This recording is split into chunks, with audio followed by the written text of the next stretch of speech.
Hello guys, welcome back to my YouTube channel. তো তোমাদেরকে আগের মিনি ব্লগে দেখিয়ে দিয়েছিলাম আমাদের বাড়ি জামাই ষষ্ঠী পুজোর কিছু নিয়ম। তো এখানে আমার মারা সবাই মিলে মা কালীকে জামাই ষষ্ঠীর জল দিয়ে দিল।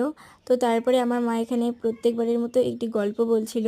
তো তারপরে বট গাছকে জল দিয়ে দিল জামাই ষষ্ঠী পুজো। তারপরে আমার মেজো মা আমার দিদিকে জামাই ষষ্ঠী পুজোর জল দিয়ে দিল। তো তারপরে আমাকে এখানে দিল। এখানে একটা ফানি ইনসিডেন্ট আছে যেটা আর কি আমি করছিলাম। তো তারপরে আমাদেরকে আশীর্বাদ দিয়ে দিল। তো তারপরে আমরা একটুখানি গল্প করছিলাম।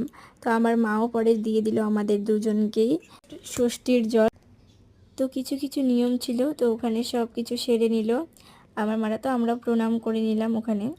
তো এগুলো আমাদের নিয়ম। তোমাদের কেমন লাগলো অবশ্যই কমেন্টে বলো। তো তারপরে আমাদেরকে ষষ্ঠীর সুতোও দিয়ে দিল হাতের মধ্যে। তোমরা লাইক অ্যান্ড সাবস্ক্রাইব করে দিও। Thank you for watching my video. Tata.